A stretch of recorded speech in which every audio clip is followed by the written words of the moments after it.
ராமர் செய்த சிவலிங்கத்தை ஹனுமானே உடைக்கச் சென்ற கதை பற்றி தெரியுமா?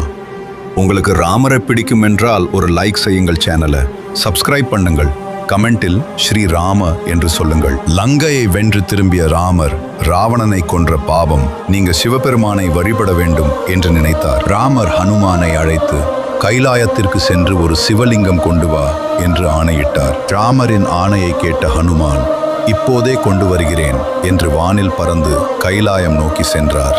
அந்த நேரத்தில் பூஜைக்கான நேரம் வந்ததால் சீதா கடற்கரையில் மணலில் ஒரு சிவலிங்கம் உருவாக்கினார். அந்த மணல் சிவலிங்கத்திற்கு ராமர் மிகுந்த பக்தியுடன் பூஜை செய்து வழிபட்டார். அதே நேரத்தில் ஹனுமான் கைலாயத்தில் இருந்து சிவலிங்கம் கொண்டு வந்து அந்த காட்சியை பார்த்து ஆச்சரியப்பட்டார். நான் கொண்டு வந்த சிவலிங்கம் இருக்கும்போது இது ஏன் என்று கோபத்தில் ஹனுமான் அந்த லிங்கத்தை இழுக்க முயன்றார். ஆனால் அந்த சிவலிங்கம் அசையவே இல்லை. தெய்வீக சக்தியால் ஹனுமான் தானே பின்னால் தள்ளப்பட்டார். அப்போது ஹனுமான் உண்மையை புரிந்து ராமரிடம் மன்னிப்பு கேட்டார்.